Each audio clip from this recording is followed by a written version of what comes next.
반갑습니다. 이일구 부동산 TV의 이일구입니다. 오늘은 부동산 투자로 100억 버는 방법에 대해서 말씀드리도록 하겠습니다. 제가 부동산 투자로 10년 만에 100억을 벌었다. 이것을 목표로 세웠다고 그렇게 말씀을 드렸습니다.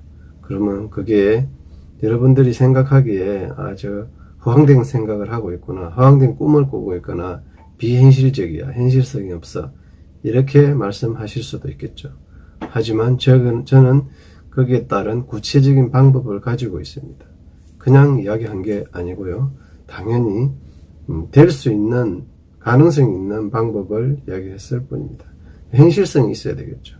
뜬구름 잡기가 아니어야 됩니다. 그래서 목표라는 것은 비현실적이거나 무모한 그런 게 아니라 가능한 한 현재 할 수 있는 어떤 방법을 찾으라는 겁니다. 제가 돈 버는 토지 투자를 비롯해서 책을 지금 현재 4권을 썼고요. 지금 5권째 지금 도전을 하고 있습니다. 제가 책을 쓴 이유도 이 100억을 버는 방법과 비슷해서 말씀을 드리는 겁니다. 이 책을 쓰는 것도 어떤 관심이죠. 관심이고 거기에 따른 노력이 있어야 되는 거고요. 관심과 노력과 아이디어가 없다면 책이 나오지 않듯이 여러분도 부동산으로 돈을 벌겠다 했으면서 어떤 방법을 모르면 벌 수가 없는 것이죠. 하지만 방법을 알고 나면 그렇게 어렵지 않다는 것을 알게 될 것입니다. 그래서 여러분들이 부동산 투자로 돈을 버는데 멀리서 찾으려고 하면 안 됩니다. 멀리서 찾으려고 하면 분명히 그건 비현실적이 될 수 있죠. 그래서 여러분들의 주변에서 일어나는 일을 보면 부동산 투자로 돈을 벌 수 있는 가능성을 발견하게 될 것입니다. 저도 그렇게 해서 책도 쓰고 그 가능성을 많이 발굴했는데요. 오늘 그 방법을 알려드리도록 하겠습니다. 주변에 대한 관심과 해석이라는 게 뭔가? 그거는 여러분들이 살고 있는 주변에서 일어나고 있는 일을 잘 살펴보십시오. 저는 제가 이제 노원구 쪽에, 서울에 있는 노원구 쪽에 살고 있기 때문에 여기에서 일어나는 일을 분석을 해보도록 하겠습니다. 작년 한 말쯤에 지하철 출구를 하나 만든다고 이야기를 했습니다. 그 출구를 하나 만드는 게 여러분의 부동산과 여러분의 생활과 어떤 관계가 있을까요? 그걸 알아야 한다는 것입니다. 그럼 출구가 하나 생기면 그 어떤 아파트나 주거지들은 굉장히 편리하게 이용을 할 수 있겠죠. 원래 거리가 500m, 300m 정도 됐는데 예를 들어서 출구까지가 한 100m로 짧아진다. 그러면 편리하게 이용을 할 수 있을 것입니다. 출퇴근 시간에도 아주 시간이 단축되는 것은 물론이고, 비가 오는 날이라든지 날씨가 안 좋은 날도 비를 적게 맞는다든지 아니면 거기에 따르는 어떤 부담을 많이 줄여줄 수가 있을 것입니다. 그래서 출구가 하나 생기는 게 그게 대수냐 이렇게 할 수도 있지만 여러분들이 생활에는 당연히 영향을 미치고, 그게 한 번으로 끝나는 게 아니라 반복적으로 계속해서 일어나는 일이라면 상당히 많은 영향을 주게 될 것입니다. 그래서 엘리베이터에 에스컬레이터가 생기는 것, 그 다음에 엘리베이터가 생기는 것, 이런 것조차도 영향을 준다. 이렇게 보시면 되고, 주의 깊게 관찰을 하시라는 겁니다. 그리고 두 번째는 이제 창동에 일자리가 많이 생기고 있습니다. 일자리라는 것은 벤처기업을 위한 일자리라든지 아니면 예술가나 이제 젊은 층을 위해서 그쪽에 거주도 하면서 일터를 만들 수 있는 그런 건물을 지금 현재 공사 중에 있어요. 아마 창동역 옆에서 보시면 알게 될 텐데요. 그게 그럼 과연 여러분의 인생에 아니면 여러분 생활에 무슨 관계가 있을까?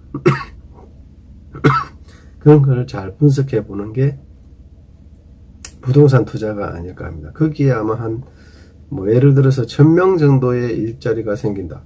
그러면 1000명 정도의 사람이 유입될 것이고, 기존에는 없었던 것이죠. 그 유입되는 인구는 또 주변에 거주지를 필요로 하게 될 것입니다. 그럼 당연히 주변 아파트 가격이 약간 오를 수가 있겠죠. 이런 것도 영향을 미친다는 겁니다. 그게 딱 그렇다는 건 아니지만 일자리는 결과적으로 거주지나 이런 생활 환경과 밀접하게 관련됐다. 여러분의 부동산에도 영향을 준다는 것, 그것을 파악해 보시라는 거죠. 그래서 일자리가 제일 중요한 요소라고 볼 수 있습니다. 일이 있어야지 수익이 나야지 뭐 병원도 필요로 하고 마트도 필요로 하고 좋은 학교도 필요로 하고 그런 어떤 그 인프라들이 필요하겠죠. 근데 일자리가 없는데 그런 거는 소용이 없다는 것이죠.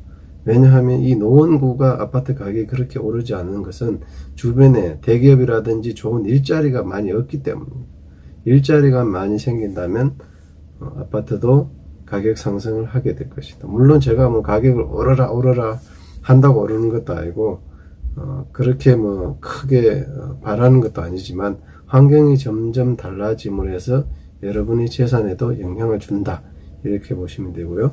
그래서 그렇게 생긴 일자리, 그 옆에 이제 그 K-팝 공연장이 또 생긴다고 합니다. 한 2만 석 가까이 되는 공연장이 생기는데 그건 과연 그럼 주변에 어떤 영향을 줄까? 소음만 줄까? 아니면 뭐 교통만 불편해질까? 아니면 편리하게 사용하고 또 거기에 일자리가 또 많이 생길까? 이런 것도 또 고민해 볼 수 있겠죠. 예를 들어서 그러면서 전 세계적으로 많은 인구들이 관광을 와서 소비를 하게 된다 그러면 그 주변의 상가라든지 아니면 또 거주지라든지 이런 가격 상승을 할 수 있는 요인이 될 수도 있겠죠. 그래서 그런 거 영향을 분석하면서 주의 깊게 살펴보면 여러분의 아파트를 팔고 나가야 될지 계속 보유해야 될지 이런 것을 판단할 수 있다는 거죠. 그게 바로 주변에 대한 해석이라는 겁니다. 그리고 도봉 차량기지가 있어요. 도봉 차량기지가 현재 4호선 차량기지인데 이제 그 당고개를 통해 가지고 저쪽 이제 진접 쪽으로 나가게 된다고 발표를 했습니다. 그럼 그 자리에 과연 그 넓은 땅에 뭐가 들어올까? 이걸 또 고민해 보자는 것이죠. 노원구에서는 거기다가 뭐 서울대학교 병원처럼 바이오 메디컬 센터 이런 거를 개발을 하겠다라고 했는데 아직까지는 뭐 현실화되지는 않는 것 같아요. 발표만 했지. 그래서 그 첫 삽을 떠는 순간 그럼 또 거기에 또 고소득 계층의 일자리가 생긴다는 거죠. 그걸 보고 있으면 우리 아파트에 어떤 영향을 줄까? 그 고소득 계층의 일자리가 생기면 과연 우리 아파트에 거주를 할까? 아니면 더 먼 곳에서 거주를 할까? 이런 것조차도 분석해보고 확인해보는 일, 그게 바로 투자자가 할 일이겠죠. 그래야 부동산으로 100억 버는 방법을 발견해낼 수가 있을 것입니다. 그래서 그런 것도 살펴보고요. 그 다음에 지금 현재 2020년 12월에 완공 목표인 동부간선도로가 지금 저쪽 이제 월계교 쪽에서부터 이쪽 어정부 가는 데는 2차선인데 그걸 이제 한 차선 더 늘려서 3차선으로 확장 공사를 하고 있습니다. 확장 공사가 2020년 12월에 끝나게 됩니다. 물론 조금 더 빨리 당겨질 수는 있어요. 예산이 더 확보된다면. 그래서 그게 과연 그럼 내 집, 내 아파트, 내 거주지와 무슨 관계가 있을까? 편리하게 이용할 수 있겠죠, 당연히. 교통 또 체증이 줄어들겠죠. 그러면 또 강남으로 출퇴근하는 사람들에게 있어서는 출퇴근 시간이 단축되거나 또 편리하게 이용할 수 있거나 교통 체증이 덜 하겠죠. 그럼 또 내 아파트가 좋아진다는 거죠. 이런 걸 또 계속해서 보고 있으면서 사진도 찍어두고 분석도 해보고 인터넷 조회도 해보라는 것입니다. 그게 바로 여러분들이 공부하는 것입니다. 뭐 거창한 공부가 아니에요. 뭐 국가 어떤 계획이라든지 도시 계획이라든지 이런 것만 보고 있을 게 아니라 여러분 주변에서 일어나고 있는 것을 잘 분석해 보면 그게 바로 여러분들의 부동산 지식, 여러분들의 부동산 주가 방식, 또 부동산 투자를 통해서 돈을 버는 그런 기회를 만들 수 있다는 것이죠. 그래서 동부간선도로가 확정되는 것을 잘 보고 있으라는 거고요. 얼마 전에 또 동부간선도로 지하화 사업을 발표했습니다. 동부간선도로가 지하로 들어가면 그 위에 공원이 조성된다는 거죠. 그러면 우리 아파트 옆에 예를 들어서 공원이 생긴다. 그러면 주거 환경이 굉장히 쾌적해지고 또 놀 곳이 많아지고 여가 활동을 쉽게 할 수 있겠죠. 이런 것도 당연히 내 아파트에 미치는 영향이 굉장히 크다고 볼 수 있습니다. 이게 언제 될까? 언제 첫 삽을 떠서 언제 완공될까? 그것을 주의 깊게 지켜보고 있으라는 것이죠. 그냥 있으면 안 됩니다. 당연히 또 검색도 해보고 서울시 생활권 계획이라든지 이런 곳에서도 들어가서 이 계획들을 미리미리 한번 따져보고 살펴볼 필요가 있다는 거죠. 그러므로 해서 다시 한번 더 강조하지만 여러분의 부동산 실력은 한 차례 업그레이드 된다. 그렇게 함으로써 또 전문가도 될 수 있고 책도 쓸 수 있고 관심과 노력이라고 볼 수 있습니다. 부동산 투자는 관심과 노력이다. 여러분 주변에 대한 해석과 관심과 노력에 달려있다고 그렇게 생각이 됩니다. 그 다음에 GTS C 노선을 지금 하겠다고 발표를 했는데 아마 곧 착공을 하게 될 것입니다. 착공을 하면 예를 들어서 5년이라든지 뭐 6년이 걸린다고 해도 결국은 될 테니까 그러면 또 창동에서 강남까지 예를 들어서 12분에서 15분 정도 걸린다. 그러면 지금 현재 뭐 40분, 50분 걸리는 것보다는 훨씬 더 단축되겠죠. 그러면 여러분의 생활이 편리해진다는 것이죠. 그만큼 또 일터로 가는 시간이 단축될 것이고요. 그 다음에 인프라를 사용할 수 있는 시간도 줄어들 테니까. 그래서 그런 것도 영향을 굉장히 많이 준다. 그래서 그게 뭐 물론 그런 영향만 있지 않고 또 외곽으로 또 주거지가 퍼져나가서 여러분 아파트가 대략 가격이 떨어질 수도 있다. 이렇게 생각할 수도 있습니다. 그건 항상 고정관념을 가지고 생각하지 마시고 바꿔서 생각해 보시는 거예요. 이런 게 부동산 투자에서는 굉장한 성공 요인이 아닐까 그렇게 생각을 해 봅니다.